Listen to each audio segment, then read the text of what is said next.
பெரிய வீரம் படைத்த எவனாலையும் கொல்ல முடியாத பெருமாளை ஒரு சின்ன கரையான் கொண்டு விடுச்சு. கரையான் காக்கும் கடவுள் பெருமாளை. அம்மா என்ன நல்ல சுயநினைவோட தான் கேள்வி கேட்கிறீங்களா? எப்படி இல்ல நான் பாதி சின்ன இல்ல அப்படி அல்ல, அதான் கேட்கிறேன் நானும். ஒரு சின்ன கரையான் போய் காக்கும் கடவுளா இருக்கிற திருமாலை எப்படி அழிக்க முடியும்? நான் கதை சொன்னப்ப நான் ஒரு கதையை சொன்னேன். ஆமா, இந்த கதை இருக்குது, ஆனா இதுக்கு இன்னொரு கதை இருக்கு. நான் ஒரு கதை சொன்னதுக்கு அப்புறம் இன்னொரு கதையை நோண்டி கேட்க தெரிஞ்சுல. இருங்க, உங்க கதை தப்புன்னு என்னால சொல்ல முடியாது. ஏன்னா அந்த கதை நானும் படிச்சிருக்கேன், நானும் பேசியிருக்கேன். அதுக்கு இன்னொரு கதை கேட்டீங்களே. ஆனா நான் கேட்ட கேள்விக்கு அது பதில் இல்ல. நான் என்ன கேட்டிருக்கேன்? என்ன பெருமாளை இவ்வளவு பெரிய வீரம் பண்ணவங்கனாலே கொல்ல முடியல. ராவணேஸ்வரர் 1 இல்ல 2 இல்ல 3000 ஆண்டுகள் தன்னுடைய வாழ்நாள் வாங்கியிருந்தேன்.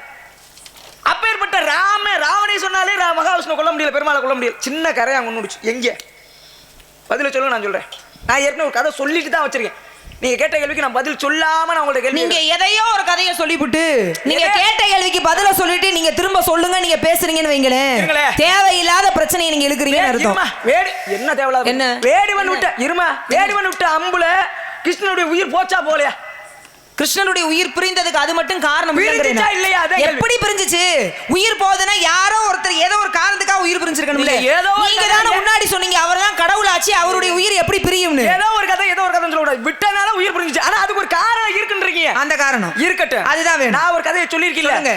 எப்பயுமே உயிரை கொண்டவனை விட அந்த உயிர் போவதற்கு காரணம் ஒண்ணு இருக்கும்ல. நீங்க தான் பொதுவாகவே ஒரு கருத்து இருக்குல்ல, குற்றம் செய்தவரை விட குற்றம் செய்த தூண்டியவருக்கு தான் வந்து தண்டனை அதிகம்னு.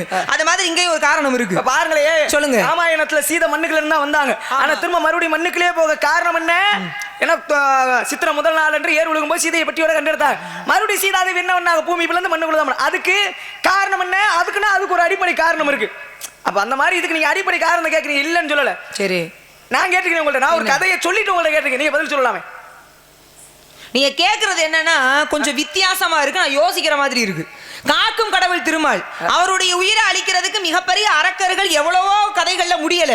ஆனா சிறிய கரையா போய் உயிரை எடுக்கும்னா எப்படி எடுக்கும்?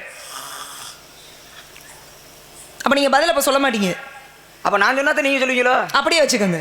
அப்படிலாம் அவசியம் சட்டம்லாம் இல்லையா? நான் ஒரு பதில சட்டமே போலையே, சாதாரணமா தானே பேசுறேன். இல்ல நான் சிரிச்சிட்டு தானே பேசுறேன். ஏன் அப்படி நீங்க சட்டம் போட்டாதே என்ன ஆயிரும்? ஏன் நீ வேற ஆள்ட்ட வச்சுக்கணும்? ஏன்னா எது அப்படி பேசாதீங்க, இந்த வேற ஆள்ட்ட வச்சுக்கணும்லாம் பேசாதீங்க. ஏன்னா நீங்க பெரிய இவரா என்ன ஏன் உங்ககிட்ட வச்சுட்டா என்ன நீங்க உங்களோட பேசலாம். நீ என்ன பெரிய ஆளா? நான் உங்க பெரிய ஆளு தான். எந்த வகையில குறைஞ்சு போயிட்டேன்? நீ சொல்ல கூடாது. உங்க நீங்க பேசுற பேசுறத பேச வரீங்க. நீ பெரிய ஆளு, பேசுற பேசிக்க ஏதாவது நான் பேசாம இருந்தேனா? உங்கனால என்ன மிஸ் பேச முடிஞ்சுச்சா? என்னது என்ன கேள்வி கேட்டிருக்கேன். ஒரு நல்ல புத்திசாலி அதுக்கு பதில சொல்லிட்டு அப்புறம் கேட்கணும். இருங்க, எல்லாருக்கும் தெரிஞ்ச கதையை கேட்கறதுக்கு தான் உங்க கேள்வி கேட்டேனா? ஒரு பதில சொல்லியிருக்கேன், பதில் ஏற்றுக்கொள்ளப்படலையே. நானு கதை இருக்கு, உங்க பதில் சரின்றத நான்ல சொல்லணும். கதை இருக்கு, ஆனா அதுக்கு ஒரு அடிப்படை காரணத்தை கேட்க. நான் ஒரு பதில சொல்லியிருக்கேன், நீ மேற்கொண்டு அதுக்கு ஒரு அடிப்படை காரணத்தை கேட்கற. நான் சொல்றேன் இல்லங்களே, ஆனா நான் கேட்டதுக்கு நீ பதில் கேட்கறது அர்த்தமே இல்லாத கேள்வி. ஒரு சின்ன கரையா எப்படி திருமாலுடைய உயிரையே எடுக்கும்? பெரிய ஆளுனாக தெரியாதுன்னு சொல்லாதீங்க. வந்ததுல இருந்து எப்படி பொருந்தும் இருக்குல. ஆன்மீக சொற்பொழிவாளர் மாதிரி எவ்வளவு நேரம் மக்களுக்கு உபதேசம் பண்ண. ஆமா, பிடிச்சிருந்துச்சு. சரி, நல்ல கதைகளை தான் சொன்னேன். இப்படி ஒரு கேள்வியே இல்ல இருக்கு. எப்படி கொல்ல? இருங்க, அப்படிப்பட்ட நான் தான் யோசிக்கிறேன். அப்படி சிறிய கரையான எப்படி திருமாலுடைய உயிரை எடுக்கும்? அப்படி சொல்லுங்க. இப்படி ஒரு கதை இருக்குமா அப்படின்னு யோசிங்க. கேள்வியே தப்புங்கிற மாதிரி நீங்க இல்ல, கேள்வி தப்புன்ற இடத்துக்கு போல. நீங்க கேள்வி இப்ப ஏன் தெரியுமா தப்புன்ற இடத்துக்கு நான் போகல. இப்ப இந்த இடத்துல இப்படி ஒரு பதிலே இல்ல நான் சொல்லிவிட்டேன்னு வைங்க, திரும்பி நீங்க தான் சொல்லணும் அதுக்கு பதில். அப்ப நீங்க இல்லாததை கேட்க முடியாதுல. யாருமே கேள்வி கேட்கறவங்க இல்லாததை கேட்க முடியாது. திரும்ப நீ சொல்லு வேணா முடிஞ்சிச்சுன்னா கேட்டா அவங்க பதில் சொல்ல முடியாம முழிக்கணும். அப்புறம் தேவையில்லாம அவங்க தான் அவமானப்பட்டு நிக்கணும். நீங்க எங்க இழுத்து வந்து கேட்கறீங்க தெரியுமா? திருமால் எவ்வளவு எந்த அளவுக்கு நுணுக்கமா யோசிக்கிறீங்க பாருங்க. திருமாலுடைய உயிர் போறதுக்கு இத்தனை அரக்கர்கள் காரணமா இல்ல, எவ்வளவு பெரிய வீரர்கள் காரணமா இல்ல, சின்ன கரையான் காரணமா இருக்குன்னு கேட்டுட்டா நான் கொஞ்சம் யோசிச்சு இப்படி ஒரு கதையே இல்லைன்னு நினைச்சிருவேன் இடத்துக்கு கொண்டு வந்து நீங்க கேள்வி கேட்கறீங்க. ஆனா இந்த கதை எங்க போய் ஆரம்பிக்குது, எங்க வந்து முடியுது தெரியுமா? இது உண்மைதான். திருமாலுடைய கழுத்து அறுபட்டு தனியா போறதுக்கு காரணமே ஒரு கரையான் தான். எப்படி எங்க நடந்த கதை? அதாவது ஹயக்ரீவன் ஒரு அரக்கன். ஹயம்னா குதிரை, கிரீவம்னா கழுத்து. தலை, தன்னுடைய குதிரை தலையை உடைய ஒரு அரக்கன் என்ன செய்யறான்?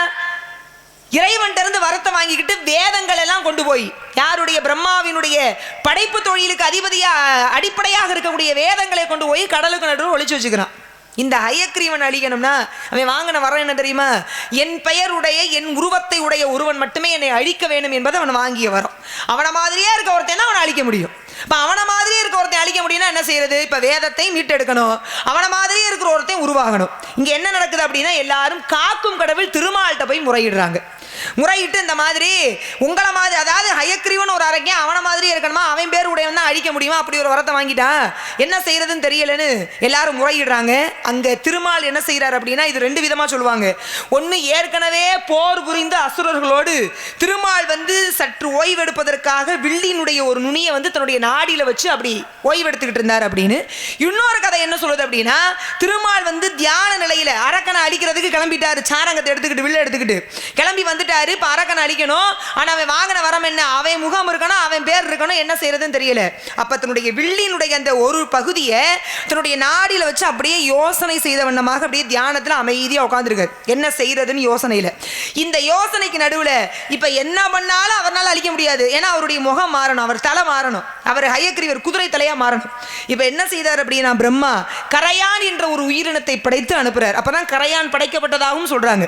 இந்த கரையான்ற உயிரினத்தை படைத்து அனுப்பணும்னு இந்த வில்லுல அப்படியே ஏறி ஏறி இந்த நான் இருக்குல்ல, நானை கொஞ்சம் கொஞ்சமா கடிச்சு கடிச்சு அப்படி முழுசா கடிச்சிச்சு. இப்ப நான் விட்டோன்னு வில்லு நிமிந்துச்சு. நிமிந்த வில்லு பெருமாளுடைய தலையை தனியாக துண்டிச்சுக்கிட்டு போயிருச்சு. இப்ப காக்கும் கடவுள் திருமால் அவர் தலையே ஒரு சின்ன கரையானால போச்சு. இப்ப என்ன செய்யறதுன்னு தெரியல. இவருக்கு தலைக்கு என்ன பண்றதுன்னு யோசனை செய்த தேவாதி தேவர்கள் எல்லாம் ஹயக்ரீவம் என்ற, அதாவது ஹயம் என்ற குதிரையினுடைய தலையை வெட்டி அவருக்கு பொருத்தினார்கள். அந்த அரக்கை வாங்கினது என்ன வரான், அவன் தலையுடைய, அவன் உடம்பை அவன மாதிரியே தோற்றமுடைய, அவன் பெயருடைய ஒருத்தர் தான் கொள்ள முடியும். இப்ப இவருக்கும் ஹயம் என்ற குதிரை தலை வந்தது, ஹயக்ரீவர்னு பேர் மாறினாரு. இப்ப பெருமாள் போய் அவனை அழிச்சு வேதங்களை மீட்டு கொண்டு வந்தார். அப்படி வேதங்களை மீட்டு கொண்டு வந்த பெருமாளை தான் வைணவ சமயத்துல நாம குருவாக நினைச்சு இன்னைக்கும் ஹயக்ரீவரை கல்விக்குரிய கடவுளாக வணங்கிக்கிட்டு இருக்கோம். நீங்க எங்க கேள்வி கேட்டிருக்கீங்க தெரியுமா? நான் யோசிக்கவே இல்லை அந்த கேள்வியை. ஆனா கரையானால பெருமாள் உயிர் போச்சுன்னா, அது போய் அந்த வில்ல கடிச்சு விடுச்சுன்னா அந்த நானே, அதனால திருமால் கழுத்து போச்சு. அதை கேக்குறீங்க நீங்க. பதில் ஒண்ணுதான். அந்த கேள்விங்கிறத பத்தீங்களா, ஏமா வேதத்தை திருடிட்டு போனது யாருமான்னு கேட்டு அப்படின்னு கேட்டா சொல்லாம சொல்லிருப்பேன்ல. பெருமாளுக்கு ஏமா உங்களுக்கு ஏமா, ஆனா அதை யோசிச்சு சொல்லிட்டு பரவாயில்ல. என்ன உங்களுக்கு நான் யோசிக்கவே இல்லை இந்த கதையை. இந்த மாதிரி ஒரு கதை எங்க இருக்குன்னு நான் யோசிக்கிறதுக்குள்ள நிறைய பாடுபட்டேன். நீங்க வேதத்தை மீட்டது யாருன்னா நான் சொல்லியிருப்பேன், ஹயக்ரீவர் எப்படி உருவானாருன்னு கேட்டா நான் சொல்லியிருப்பேன், ஒரே மாதிரி அரக்கே அவன மாதிரி இன்னொருத்தையும் கொள்ள, இந்த மாதிரி என்ன கேட்டாலும் சொல்லியிருக்கலாம். ஆனா நீங்க கேட்டிருக்கிறது போய் கரையா போய் திருமாலுடைய உயிர் எடுத்துச்சு. ஒரு கதையை படிக்கிறதுலாம் முக்கியம் இல்லைங்க. ஒரு கதையை ஒரு 4 பக்கம் இருக்குன்னு வச்சுங்க, ஒரு கதை, அந்த கதையை 4 பக்கம் படிச்சுட்டு வரும்போது கரையான்னு ஒரு வார்த்தை இருக்கும், அதை உடனே மண்டையில ஏத்திக்கிட்டோம்னா பதிஞ்சு போயிரும். கதையை படிக்கும் போது கரையான் தானே அப்படின்னு சொன்னாலே இந்த கதை தான் அப்படின்னு ஏத்திக்கிட்டா கரையான் தானே அப்படின்னு விட்டுட்டு போயிட்டு அந்த கரையாங்கிறதே மறந்து போயிரு. அப்ப எங்கடா கரையான் போய் பெருமாளை கொண்டுச்சுக்கிறதே பரவாயில்ல. ஒரு கதையை படிச்சிருந்தாலும் அதெல்லாம் இருக்கட்டும். உயிர் எங்க வச்சு அங்க வாங்க வந்த காரணம் நீங்க ஒன்னும் சொல்லவே வேணாம், நீங்க கிளம்புங்க. அந்த கதையை சொல்லுங்க முதல்ல. கேட்ட கேள்விக்கு நீங்க அதுவும் நீங்க உண்மையாவே சொல்றேன், பாராட்டுக்கு. சரி, நீங்க பாராட்டாதீங்க, எனக்கு கொஞ்சம் படபடன்னு இருக்கு. நீங்க கேட்டதுக்கு இப்படி ஒரு பதில சொன்னோன்னே நான் யோசிக்கவே இல்லை, நீங்க பதில் சொல்லுவீங்க. அப்படியே திட்டம் போட்டு தான் வந்திருக்கு, ஏதாவது கேள்வியை கேட்டு தெரியாத மாதிரி அப்படியே முடிக்க வச்சிடலான்னு. இல்லைங்க, நான் ரொம்ப ஆண்டுகள் ஆகிவிட்டது உங்களை சந்திச்சு, நான் சந்திக்கிற இடையில.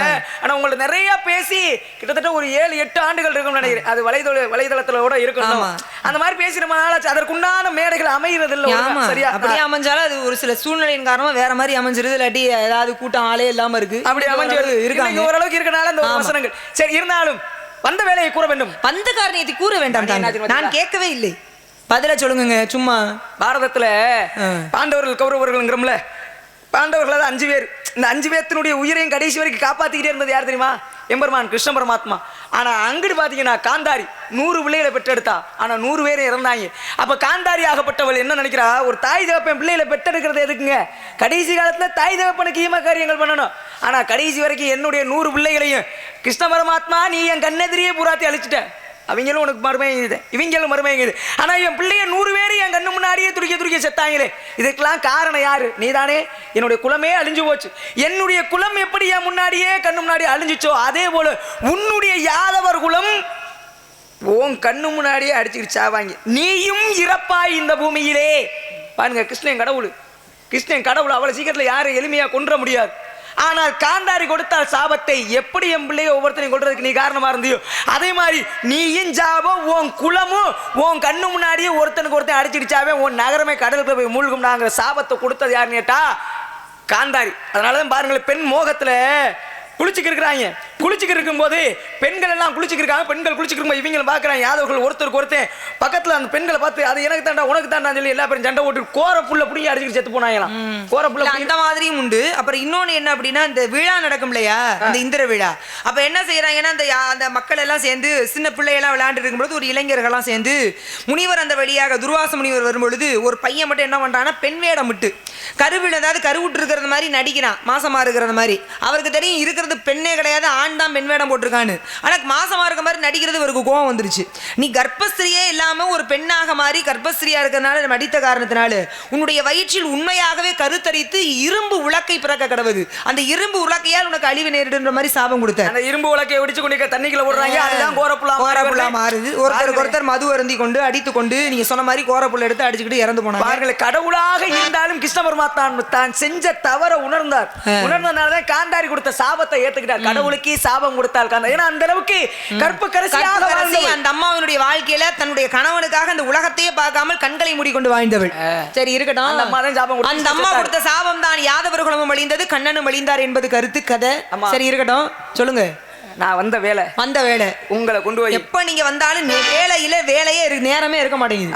அதுதான் பிரச்சனை. என்ன பண்றதுன்னா உங்களை கொண்டு போய் ஒரு உயர்வான இடத்துல தூக்கி கொண்டு வைக்கலாம். நீங்க வைக்கணும்னு சொல்லாது, எப்படி கொண்டு போய் நீங்க ஏற்கனவே நான் வந்து எப்படா என்னை எதுலடா கவுப்பணும் தெரியுறாள். இன்னைக்கு இந்த ஒரு விஷயத்தை தொட்டிருக்கீங்கன்னா அடுத்த நாள் வரும்போது இன்னைக்கு கரையான்னா அடுத்த நாள் நாக்கலாமூச்சிங்கிற மாதிரி வரும். நாக்கலாமூச்சி வருங்க, நான் ஒரு நாகபாம்போட வரேன். வாங்க மாத்திருக்க வேலை மாப்பிள பார்த்து வந்திருக்கேன். உங்களுக்கு மாப்பிள்ளையா? திருமணத்திற்கு இப்பொழுது என்ன சுவாமி அவசரம்? ஒரு பொம்பளை பிள்ளை எந்தெந்த வயசுல எதை செய்யணும் அதை செய்யணும். வயசு போயிருச்சுன்னு வச்சுங்களேன், வீட்டுல உட்காந்துக்கிட்டு நீங்களே அப்பா பேச்சு கேட்காம கல்யாணம் பண்ணாம வேறமா பசங்க வேற பொண்ணுங்க வேற, அதனால பயிர் செய்யணும். சரி, மாப்பிள பார்த்து வந்திருக்கேன். பேரு முருகன்.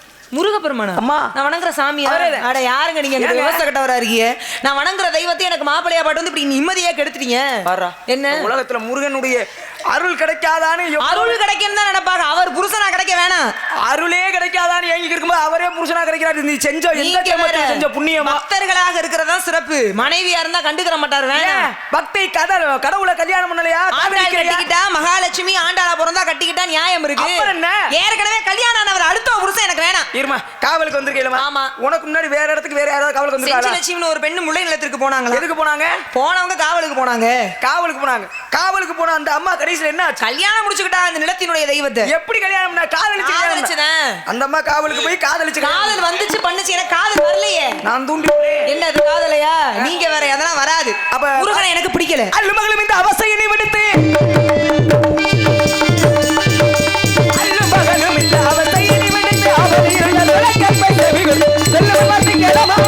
என்ன அர்த்தத்துல எனக்கு மனவாள நம்ம ஏத்தி கட்டிக்கேன்னு நீங்க நிக்கிறீங்க எனக்கு தெரியல.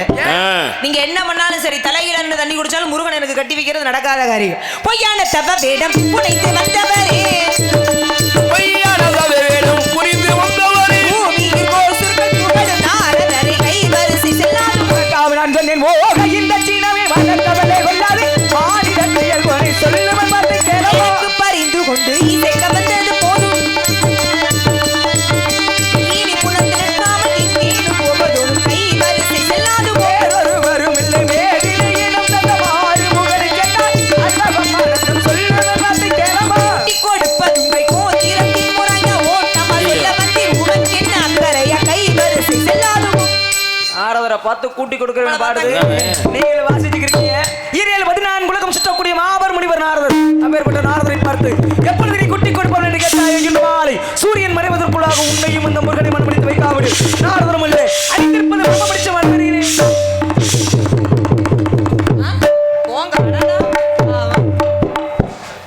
வீரா போரு சொல்லிட்டாருன்னா கல்யாணம் நடந்துருமா? கூட்டி கொடுன்னு சொல்லி விரட்டி விட்டீங்க. நம்ம ஆமாண்ணே போட்டோம். மாப்பிள்ள தானே பார்த்து வந்தாரு, கட்டிக்கிற வேண்டியதானே. அண்ணே இவர் சொல்லணும் நான் கட்டிக்க கூடாதுன்னு, அப்புறம் நம்ம சொல்லி தான் வள்ளி கேடுச்சுன்ற இடத்துக்கு வந்துருவாரு. இவரை சொல்லி நம்ம என்ன கேட்கறது? நான் முருகன் எனக்காக நிச்சயமா இறங்கி வருவேன், அழைச்சிட்டு போவார். அதனால இருக்கிறவங்களும் தூங்காம எழுந்திருச்சு எல்லாம் உட்காந்து முருக பெருமான் வர போறாரு தரிசனம். ஆமா, முருகன் வேலை வணங்குறது அவ்வளவு புண்ணியம். எழுந்துறீங்க முருகா, சீக்கிரமாக வள்ளியை அழைத்து செல்ல வேண்டும். வெற்றிவே முருகனுக்கு அரோகரா.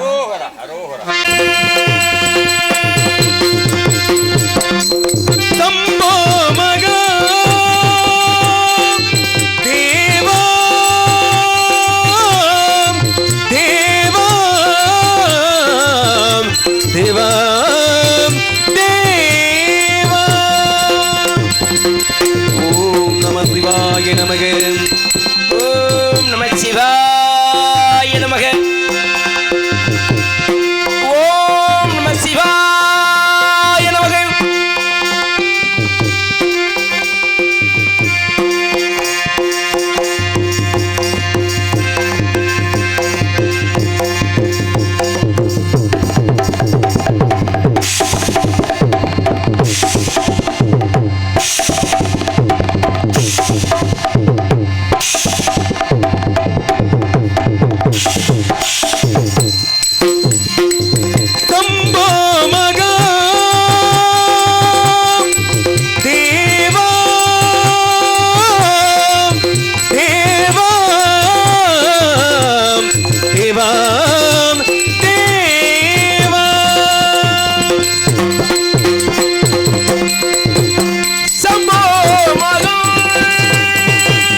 சகல ஜீவாதரா அன்பாகவே உன் பொற்பாதம் பணிந்தோம் நீ எமக்கு நல்வரம் அருள்வாய்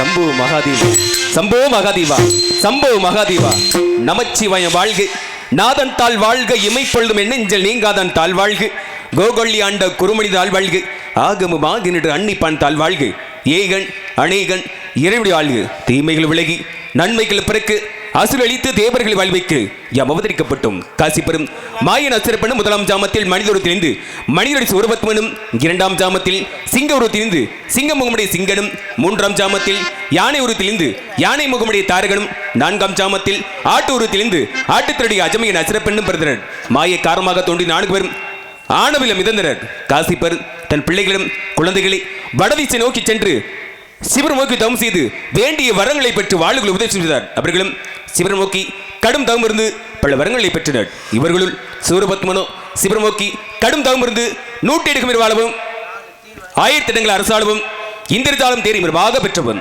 மேலும் தனக்கு சாகா வரம் கேட்டுக்கொண்டான் பிறந்தவன் மடிந்தே தீர வேண்டும் ஆகையால் வேறு ஏதும் தெரிவிக்க ஒரு பெண்ணில் பிறக்காத பிள்ளையால் தான் தனக்கு அழிவு ஏற்பட வேண்டும் என்று கேட்டுக்கொண்டான் வரத்தை பெற்றுக்கொண்ட சூரபத்மன் அண்ட சராசரங்களை ஆண்டு இந்திரன் முதல் 33 கோடி தேவர்களையும் சிறையடித்தான் இந்திரனோ சூரபத் வயது பூலகம் வந்து ஒளிந்து கொண்டார் இந்த கொடுமைகளை தாங்க முடியாத தேவர்கள் கைலாயம் சென்று ஆதியும் நடும் ஈரும் அரும் ஒரு ஒப்பும் ஏதும் வரமும் போக்கும் இன்பமும் துன்பமுமின்றி வேதம் கடந்த விழா ஒரு குமரன் தன்னை இதழ் வேண்டும் நின்பால் நெருங்கி நிகழ்க்க என்று ஈசனிடமிடு ஈசனோ அருமுருமாகி அனதையாய் பலவாய் ஒன்றாய் பிரம்மமா என்ற ஜோதி பிளம்பதோறும் ஏணியாக கருணை குருமுகள் 6 கரங்கள் 12 கொண்டு வந்தான் ஒரு திருமுருகன் உதிர உலகம் ஏற்று என தந்தை சிவனிலிருந்து 6 தீப்பொறி உதிர்த்தேன் இந்த 6 தீப்பொறிகளை வாய்பவன் கையிலிருந்து கொண்டு சரவண பொய்கையில் வளர்ந்திருக்கும் தாமரை சேர்க்க இந்த 6 தீப்பொறிகளும் 6 குழந்தைகளை உருப்பெற்றது இந்த 6 குழந்தைகளை கார்த்திகை பெண்கள் அறுவரும் பால் ஊட்டி சீராட்டி வளர்த்து வந்தனர் இந்த 6 திருமுகளும்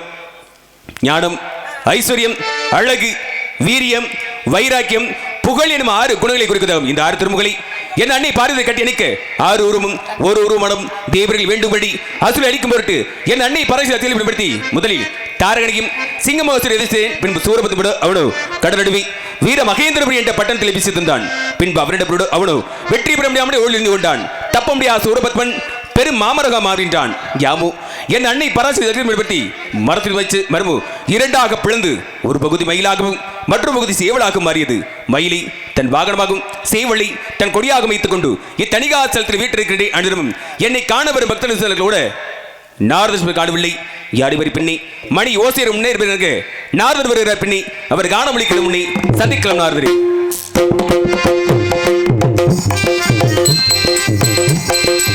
தங்கமயம் முருகன் சன்னிதானம் சாந்திமயம் முருகன் எடித்தோடும் தங்கமயம் முருகன் சன்னிதானம் சாந்திமயம் முருகன் எடிக்கோலம் அங்கமெல்லாம் மாணிக்கம் புஷ்பராகம்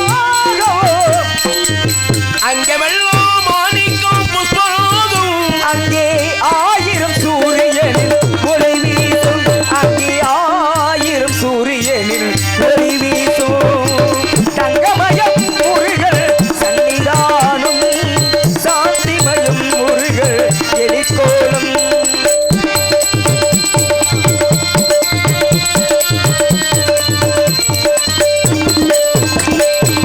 எங்கும் மனம் பரப்பும் மாலைகளே அவன் வீராறு கைகளால் தாமரையே எங்கும் மனம் பரப்பும் மாலைகளே அவன் வீராறு கைகளால் தாமரையே திங்கள் முகம் மரும்பும் புன்னகையே திங்கள் முகம் மரும்பும் புன்னகையே புகழ் செவ்விதழ் சிந்துவது பின்னலையே புகழ் செவ்விதழ் சிந்துவது பின்னலையே தங்கமயம் முருகன் சன்னிதானம் சாந்திமயம் முருகன் எலிக்கோலமோ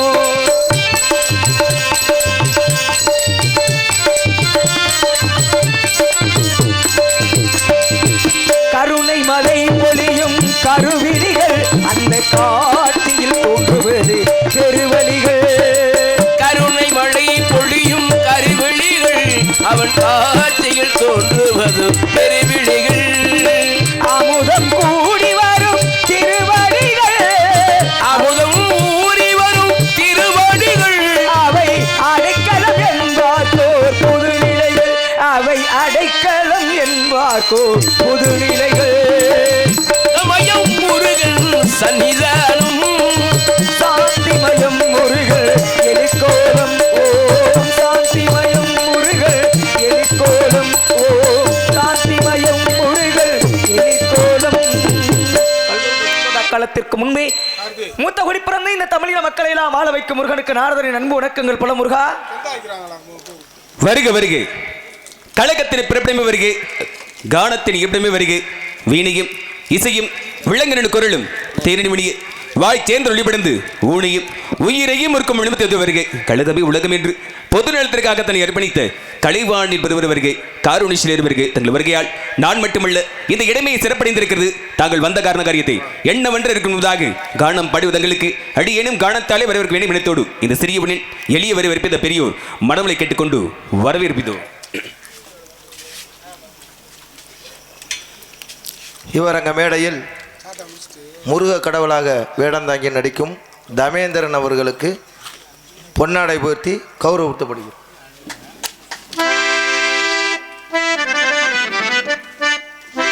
எமக்கு கைத்தறி அடி அணிவித்த விழா குழுவினர்களுக்கும் குடும்பத்தினர் அனைவருக்கும் என் சார்பாகவும் நான் சார்ந்திருக்கக்கூடிய நாடக கலை குடும்பத்தின் சார்பாக நெஞ்சார்ந்த நன்றி நடிகர் வணக்கம் வணக்கம் பல.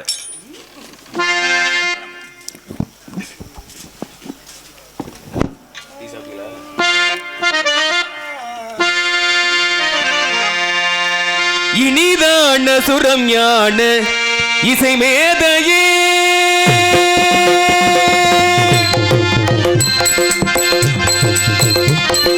இனிதான சுரம் ஞான இசை மேதையே இனிதான சுரம் ஞான இசை மேதையே எனதல்வர்குயர்வான கவயோகியே எனதல்வர்குயர்வான தவயோகியே இனிதான சுரம் ஞான இசை மேதையே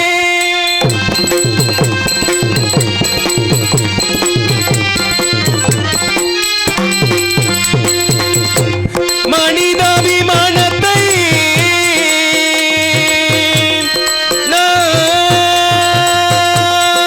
நாரதரே நாரதரே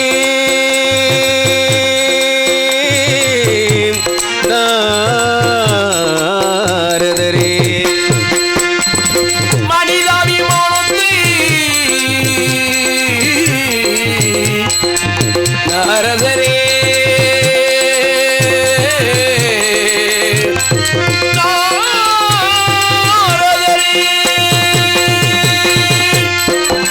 மனிதாபிமானத்தை கனிவான போகத்தை மதிப்போடு வரவேற்கும் மகரிசையே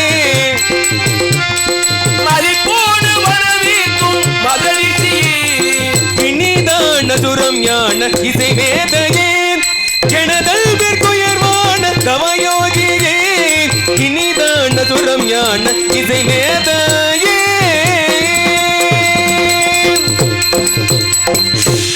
நாரதரே, தாங்கள் வருகின்ற வழியில் ஏதேனும் சிறப்பு செய்திகள் இருந்தால் அடிமனுக்கு எடுத்துக் கூறுகள். வறுமலையிலே வேள்விமலை சாரலிலே மீண்டும் ஒரு கனி ஒன்றை கண்டு வந்துள்ளேன். மீண்டும் ஒரு கனியா? ஆமாம், வேற வேலையே இல்ல உங்களுக்கு. தங்களை கண்டவுடன் கனி என்பது தொடர்கதையாகி விட்டது முருகா.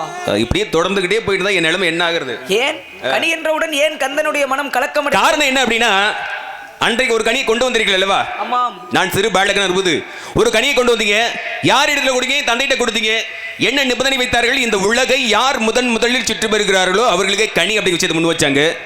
அன்றைக்கு தாங்கள் கொண்டு வந்த கனினால் என் தாய் தந்தை பிரிந்து, சகோதரனை பிரிந்து, சுற்றத்தாரை பிரிந்து, பட்டையடித்து கொட்டையணிந்து பழனிமலையிலே கோவணத்தோடு ஆண்டியானே. இன்றைக்கு கனியை கண்டு வந்திருக்குன்னு சொல்லியிருக்கீங்க. எனக்கு அச்சம் புரிந்து விட்டது. அன்று கண்டு வந்த கனியினால் மிஞ்சியது கோவண துணி. இன்று கண்டு வந்த கனியினால் கோவணமும் பறிபோகி விடுமோ என்று தாங்கள் நினைக்கிறீர்கள். அப்படித்தான் நினைக்க தோணுது. அன்று தாங்கள் பாலகனாக இருந்தீர்கள். உண்மைதான். கோவணம் இருந்தாலும் இல்லாவிட்டாலும் பார்ப்பதற்கு அழகாகத்தான். பார்ப்பதற்கு அழகா இருக்குமா? சின்ன பிள்ளையா இருக்கும்போது சின்ன பிள்ளையா தான் இருந்தேன். அப்ப இருந்தாலும் பிரச்சனை இல்ல, இல்லாவிட்டாலும் பிரச்சனை கிடையாது. ஆனா இன்னைக்கு சிவசிவா வளர்ந்து வாலிபனாக நிற்கும் போது முருகன் கோபனம் கூட இல்லாம சும்மா தெரிஞ்சாருனா நாட்டு மக்கள் என்ன ஏசுவார்கள்? முருகனை கும்புற தமிழ் மக்கள் பூரா தமிழுக்கு கடவுள் முருகனே ஒண்ணும் போடாம சும்மா அப்படி திரியிறாரே, நாமளும் அப்படி இருப்போம். நம்மளா அப்படி தெரிஞ்சா என்னன்னு சொல்லல. சிவசிவா அப்படி ஒரு நிலைமைக்கு போயிடக்கூடாது. கோவணமும் கோடி பெறும் என்பதை உலக அறிய செய்ய வேண்டும் என்பதற்காக இந்த உண்மைதான். ஆகே கரண்டி பெருமை எடுத்து குரல்கள் பார்க்கலாம். சக்கரவாகத்திலே நாளறையிலே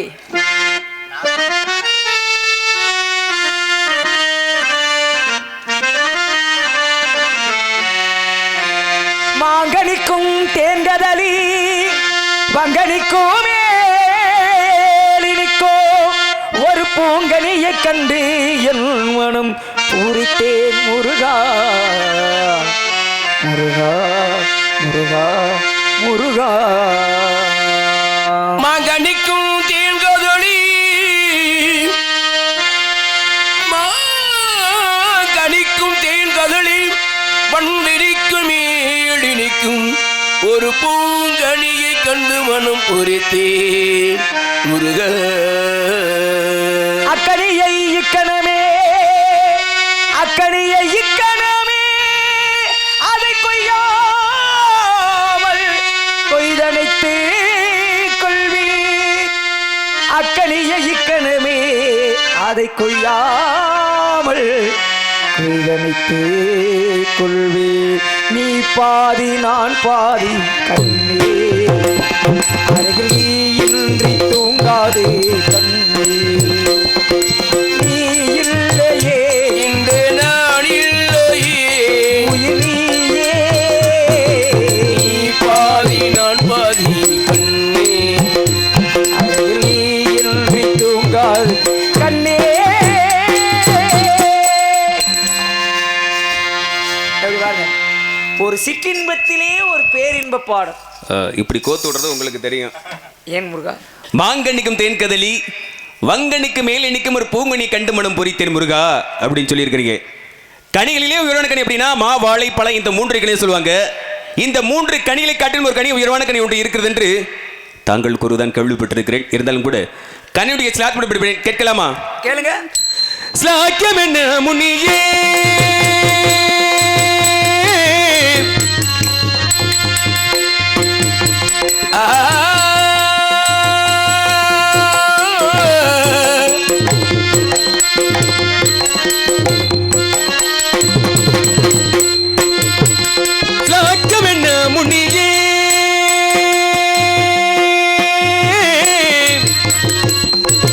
மார்க்கத்தில் கண்ட கணிதனுக்கு யுற்றம் மார்க்கத்தில் கண்ட கோணியதோனை குற்றம் மார்க்கத்தில் கண்ட கணிதனுக்கு யுற்றம் ஸ்லாக்கியம் என்ன முனியே முனியே முனியே கனியே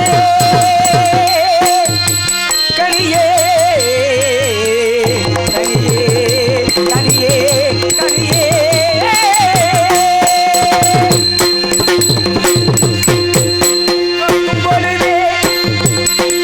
அதை நோக்கும் பொழுது நோக்கும் பொழுதை உடன்களுக்கெல்லாம் நோக்கும் பொழுதை உடன்களுக்கெல்லாம் சுவையருதே கனியே கனியே கனியே. நாரதரே முருகா, கண்ணால் பார்க்கும் பொழுது கண்ணு கலக்க தெரிகிறது. ஆமாம். காதால் கேட்கும் பொழுது செவிக்கு ஓசை கேட்கிறது. ஆமாம். நாசியால் நுகரும் பொழுது நறுமணம் தெரிகிறது. தொட்டால் மெய்யென்ற உலருக்கு உணவு தெரிகிறது. சுவைத்தால் நாவிற்கு சுவை தருகிறது. இப்படி ஒவ்வொன்றும் ஒரு தனித்திறமை கொண்டிருக்கும் பொழுது ஒரு கனியினால் ஐம்புலனுக்கு எப்படி நிறைய சுவை தரக்கூட முடியும்? நீங்க சந்தேகப்படுறீங்க என்னைய? உங்களை தான் சந்தேகப்படுறேன். உங்களை தான் சந்தேகப்படுறேன். வேற யாரும் சந்தேகப்படக்கூடாது. கேட்கறது எப்படி இருக்கிறதுனா, எப்படி ஒரு கனி ஐம்புலனுக்கும் சுவை தரும். ஒரு கனியை கண்ணால பார்க்கலாம், சரி, அது எல்லாருக்கும் சுவை தரும். ஆமா. காதால கேட்கலாம்னா அது என்ன கனிக்கு வாயா இருக்கு பேசுறதுக்கு? இல்லையே, கிடையாது. வாடகை அடிக்குது நுகர்றதுக்கு இல்ல. நீங்க கடைசியா சொன்னீங்க வந்தீங்களா, ஒரு வேளை சாப்பிட்டால் தான் நாவிற்கு சுவை தரும். ஒரு வேளை நாரதர் சாப்பிட்டு பாரோ நீங்க என்ன சந்தேகம் தானே வருது. அப்படி நினைக்காதீங்க. உங்களுக்காக படைக்கப்பட்டது உங்களுக்கு தான் முழு உரிமை. அப்படியா? ஆமா, வாய்ப்பே கிடைக்காது. நாங்க பார்த்து வர்றதோட சரி. அப்படியா? நல்ல விஷயம். அப்படி பார்த்ததோட முடிச்சிட்டா சரி, ஒன்றும் பிரச்சனை இல்லை. உங்க என்னத்தை பாருங்களே. என்னங்க? நாங்க தினமும் பார்த்துட்டே வரோம், நீங்க மட்டும் தினமும் சாப்பிடணும். ஆமா, நீங்க பார்த்துட்டு வரதானே வேலை. நீங்க பார்த்துட்டு வந்தா மட்டும் போதும், மற்ற வேலையை நான் கவனித்துக் கொள்கிறேன். வேற ஒன்றும் பிரச்சனை இல்லை. சரி. ஆக இவ்வளவு சிறப்பான கணிக பச்சை கண்டால் விட்டு வைத்திருக்குமா? கேளுங்க. பச்சைகள் கண்டால் இந்நேரம் அதை பற்றி பச்சிகள் கண்டால் இனீரும் பச்சிகள் நாளின் நேரம் அதை பற்றி பச்சித்திடாதோ சொல்வீர் பச்சித்திடாதோ சொல்வீர் பச்சித்திடாதோ சொல்வீர்.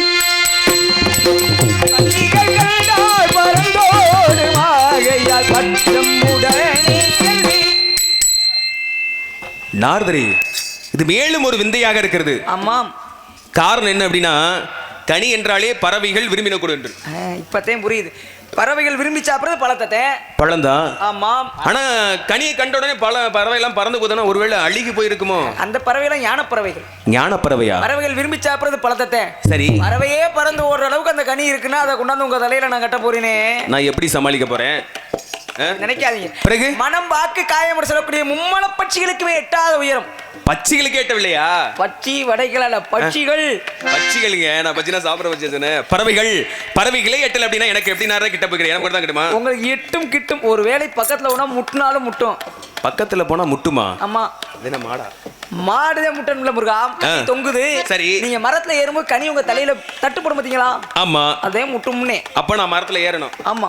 சரி, மரத்துல ஏறி அந்த கனியை பறிக்கணுமா? உங்களை ஏற்கனவே ஏற விட்டு பார்த்தவன் தான். எது? அம்மா, என்னங்க இப்படி பேசுறீங்க? பழனி மலையில மலைமலையா ஏற விட்டு தானே உங்களை ஏற விட்டு பாக்குறது மட்டும்தான் உங்களுக்கு வேலை. கனி நான் மணியை வீணடிக்க விரும்பவில்லை. சரி, காலத்தை நேரத்தை தாண்டி மணியாக சென்று விட்டது. சரி, பார்த்தது வள்ளியை பார்த்தேன். வள்ளியா? ஆமா. ஆதியில கொடுத்த வாக்கு. 2 பொம்பளை பிள்ளைகளுக்கு வாக்கு கொடுத்தீங்களா? எங்க சின்னவள தான் பார்த்து வந்தீங்களா? அட போங்க, நான் இத புதுசா இருக்கு பாருங்க முருகனை பாருங்க. அப்ப இதை விட வேற ஒண்ணு தேவையா? இத வேற ஒன்று புதுமையாக இருக்குமோ என்று எண்ணிக்கொண்டிருந்தேன். கொடுத்த வாக்கு பழசதான பார்த்து வந்திருக்கீங்க. கொடுத்த வாக்கை காப்பாற்ற வேண்டும். நிச்சயமாக காப்பாற்ற வேண்டும். அமிர்தவள்ளி சுந்தரவள்ளிக்கு அமிர்தவள்ளியை கொடுத்த வாக்கின்படி திருப்பரங்குன்றத்திலே தெய்வ யானை என்ற நாமத்தோடு திருமணம் செய்து விட்டீர்கள். தங்களுடைய தலைமையில் நடந்தது. இறைவள் காத்துக் கொண்டிருக்கிறாள். ஆகே, இப்படியே போய் அவளை கல்யாணம் பண்ண அவ்வளவுதானே? இப்படியே போனா உடனே காலில் வந்து கும்பிட்டு முருகா சமர்ப்பணம் வந்துருவா. எங்க போன உடனே வேலை முடிஞ்சா சந்தோஷம் தானே? என்னங்க நீங்க புரியாத ஆளா இருக்கீங்க. என்னங்க இப்படியே போனா அவ அஞ்ஞானத்தில் இருக்கிறார். சரி, அஞ்ஞானத்தை கற்றி மெய் ஞானத்தை புகட்ட வேண்டும் என்றால் மெய் ஞானத்தை புகட்ட வேண்டுமா? தாங்கள் வேடுவனாக மாற வேண்டும். அப்படி சொல்லுங்க.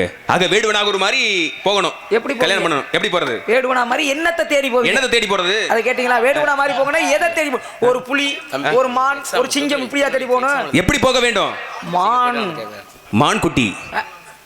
அப்படி சொல்லுங்க. மான் குட்டி மான தேடி போனா ஏன்னா வள்ளி மானுக்கு பிறந்தவள். மான தேடி போனா நீங்க மாமியார தேடி போற மாதிரி ஆகி போயிடும். அதானங்க உண்மை. மாமியார் தானே முதல்ல போகணும். மாமியார் கிட்ட தானே முதல் முறையா போகணும். எதுக்கு? தவறு எடுத்துக்க வேண்டாம். சம்மதம் வாங்குறதுக்கு, பெண் கேட்டு போறதுக்கு. உங்க சௌரியம் நீங்க கொடுத்து வச்சவரு எப்படி வேணாலும் போயிட்டு வாங்க. அப்படியா? அதனால சரி, தாங்கள் திருமணத்துக்கு வருவீர்களா? 2 பூமாலை பாமாலை மும்மாலையோடு தங்களுக்காக திருத்தணிகை மலையிலே காத்து கொண்டிருப்பேன். பாமாலை பாடி பூ மலர்ந்தங்களுக்கு என்னை மட்டுமில்லாது இந்த உலக மக்களின் போற்றும் அளவிற்கு புகழ் மாலை காத்துக் கொண்டிருக்கிறது. நான் முன்பதாக சென்று திருமணத்துக்கு வேண்டிய அவளை கவனித்துக் கொண்டிருக்கிறேன். நீங்களும் பிறகு வாருங்கள். வருகிறேன். சென்று வாருங்கள். நல்லவர்கள்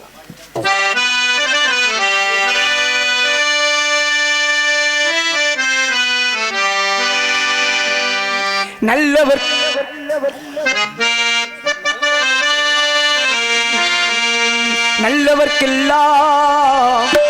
நல்லவர்க்கெல்லாம் சாட்சிகள் 2.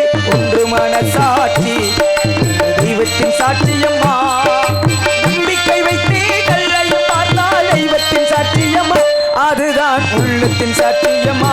அதுதான் உண்மைக்கு சாட்சியம்மா. நல்லவர்க்கெல்லாம் சாட்சிகள் உண்டு. ஒன்று மனசாட்சி, ஒன்று தெய்வத்தின் சாட்சியம்மா. தெய்வத்தின் சாட்சியம்மா.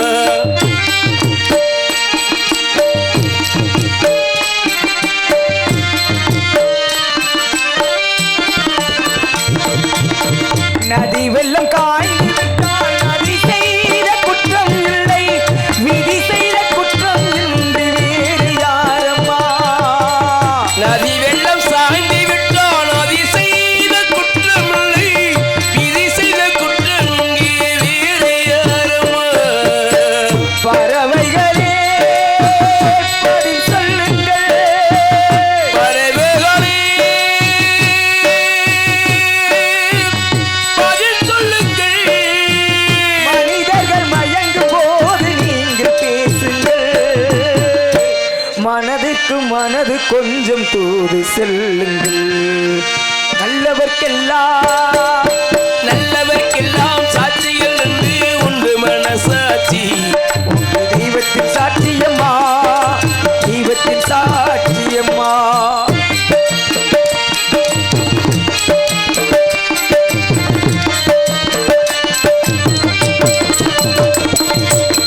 ஆண்டவன் அரிய நெஞ்சில் ஒரு துளி வஞ்சம் இல்லை, அவனின்றி எனக்கு வேறு ஆறுதல் இல்லை. ஆண்டவன் அரிய நெஞ்சில் ஒரு துளி வஞ்சமில்லை, அவனின்றி எனக்கு வேறு ஆறுதல் இல்லை. மனிதனம்மா மயங்குகின்றே, மனிதனமோ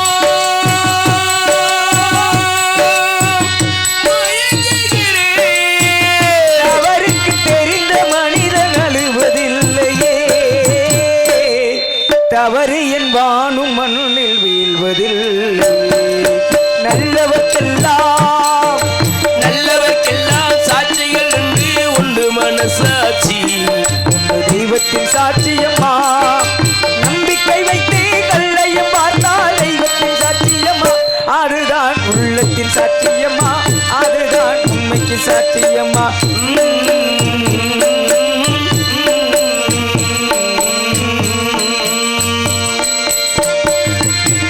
நல்லதொரு வாய்ப்பை வழங்கிய அன்பு உள்ளங்கள் அனைவருக்கும் நன்றி. நன்றி, வணக்கம்.